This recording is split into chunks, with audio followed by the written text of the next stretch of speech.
नमस्कार. महाराष्ट्रातील माझ्या सर्व शिक्षक बंधू आणि भगिनींनो, सर्वांना श्री स्वामी समर्थ.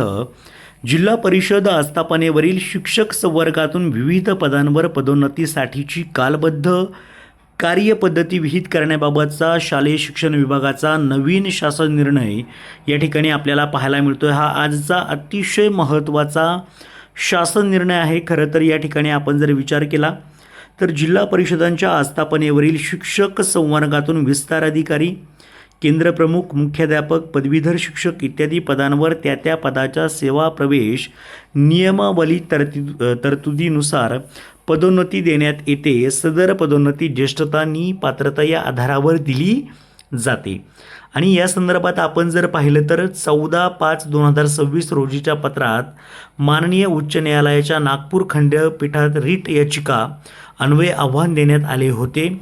आता या याचिकेसंदर्भात कोणत्या गोष्टी महत्त्वाच्या घडल्या आहेत, त्यांनी या ठिकाणी महत्त्वाचा मुद्दा दिला आहे की 10/7/2026 रोजीपासून रद्दबातल ठरवण्यात येत आहे. आता याच्यामध्ये आपण जर पाहिलं तर इथे काही महत्त्वाचे नियम त्यांनी लावण्यात आलेले होते. जे शिक्षक TET CET उत्तीर्ण असणे या अर्हतेबरोबरच सेवा प्रवेश नियमानुसार आवश्यक असणारा अनुभव व अन्य अर्हता धारण करीत आहेत, त्यांचा समावेश पदोन्नतीसाठीच्या विचार क्षेत्रात करण्यात यावा म्हटलेले पहा. म्हणजे विचार कोणाकोणाचा करायचा आहे त्याच्यामध्ये हा मुद्दा खूप महत्त्वाचा आहे. त्यानंतर 3 नंबरचा मुद्दा दिला आहे पहा. 10/7/2026 पूर्वी ज्या जिल्हा परिषदांमध्ये पदोन्नती प्रक्रिया पूर्ण झाली आहे अशा पदोन्नत्यांना संरक्षण देण्यात येत आहे. ज्या ठिकाणी पदोन्नती आदेश निर्गमित झाले आहेत त्या ठिकाणची पदोन्नती प्रक्रिया पूर्ण झाली आहे असे समजण्यात येईल. लक्षात ठेवा. म्हणजे मध्ये आपण जर पाहिलं तर त्यावरती स्टे आल्याचं, म्हणजे थोडक्यात थांबल्याचं आपल्याला पाहायला मिळालं होतं ही प्रक्रिया. आणि मग त्याच्यावरती निर्णय आला आणि ही भरती प्रक्रिया पूर्ण करण्याबाबत वेगवान हालचाली सुरू झाल्यात. त्या संदर्भात कार्यक्रमसुद्धा त्यांनी आखल्याचं आपल्याला पाहायला मिळतं आहे.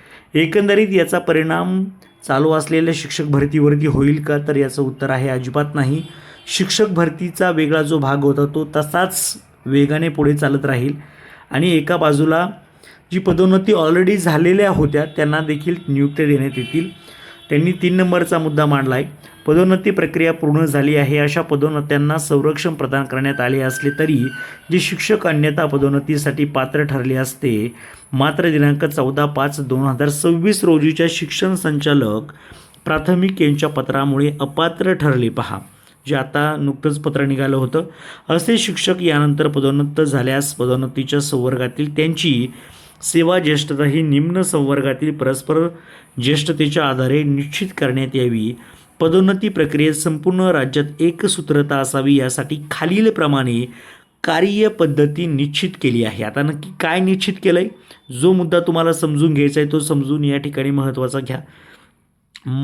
ऑगस्ट 2026च्या पहिल्या आठवड्यात पदोन्नती समितीची बैठक घेण्यात यावी. म्हणजेच आपण जर पाहिलं तर पुढच्याच मंथमध्ये, म्हणजे अगदी 1-2-3 दिवसांमध्ये आपण जर विचार केला तर ऑगस्ट महिन्यामध्ये आपल्याला त्यांची एक महत्त्वाची बैठक पाहायला मिळेल. पदोन्नती समितीच्या बैठकीच्या दिनांकास विचार क्षेत्रातील उमेदवारांचा सेवा कालावधी व TET CET सह अन्य अर्हता विचारात घेण्यात यावी. पात्र उमेदवारांची पदोन्नतीसाठी शिफारस करण्यात यावी. संपूर्ण पदोन्नती प्रक्रिया लवकरात लवकर व कोणत्याही परिस्थितीत पहा इथे दिलंय त्यांनी स्पष्ट 31/8/2026 पर्यंत पूर्ण करण्यात यावी. म्हणजे कोणत्याही परिस्थितीत ती पूर्ण झाली पाहिजे. उमेदवारांचे नियुक्ती आदेश निर्गमित झाल्यानंतरच पदोन्नती प्रक्रिया पूर्ण झाली आहे असे समजण्यात येईल. त्यांना आदेश मिळतील की तुम्हाला त्या ठिकाणी हे पद तुम्हाला देण्यात आलेलं आहे, त्या संदर्भातला आदेश त्यांचं पत्र मिळेल.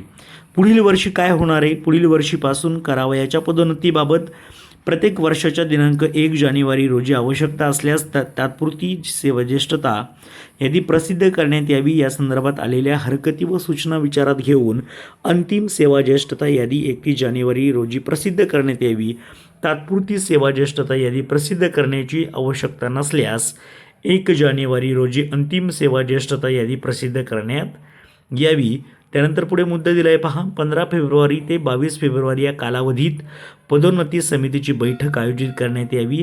बैठकीच्या दिनांकास विचार क्षेत्रातील उमेदवारांचा सेवा कालावधी व TET CET सह अन्य अर्हता विचारात घेण्यात यावी. पात्र उमेदवारांची शिफारस करण्याची कार्यवाही पुढील 1 आठवड्यात करण्यात यावी. दिनांक 31 मार्चपर्यंत पदोन्नतीचे आदेश निर्गमित करून पदोन्नती प्रक्रिया पूर्ण करण्यात यावी. दिनांक 31 मार्चपर्यंत पदोन्नती आदेश निर्गमित करण्यात आले तरी पदोन्नतीच्या ठिकाणी रुजू होण्यासाठी संबंधित शिक्षकांना कार्यमुक्त करण्यात येऊ नये. असे शिक्षक दिनांक 2 मे रोजी पदोन्नतीच्या ठिकाणी रुजू होतील या दृष्टीने त्यांना कार्यमुक्त करण्यात यावे. उपरोक्तप्रमाणे निश्चित करण्यात आलेल्या कार्यपद्धतीचा अवलंब करणे सर्व जिल्हा परिषदांसाठी अनिवार्य असेल. या कार्यपद्धतीची काटेकोर अंमलबजावणी करण्याची जबाबदारी संबंधित मुख्य कार्यकारी अधिकारी यांची असेल. अशा प्रकारे कार्यवाही करताना माननीय सर्वोच्च न्यायालयाच्या न्याय निर्णयाचे उल्लंघन होणार नाही याची दक्षता घेण्यात यावी. सदर आदेश संदर्भ क्रमांक 3 येथील न्याय निर्णयान्वये माननीय उच्च न्यायालयाने दिलेल्या निर्देशानुसार तसेच ग्रामविकास विभागाचे अनौपचारिक संदर्भ क्रमांक त्यांनी दिलेला आहे अन्वये प्राप्त झालेल्या विभागाच्या सहमतीनुसार निर्गमित करण्यात येत आहे. असं पत्र आपल्याला माननीय उपसचिव महाराष्ट्र शासन माननीय आबासाहेब कवळे यांच्यामार्फत निघाल्याचं पाहायला मिळते आणि ही त्या शिक्षकांसाठी आनंदाची गोष्ट आहे की त्यांना त्यांची सेवा ज्येष्ठता जी आहे त्यानुसार त्यांची पदोन्नती त्यांना होणार आहे.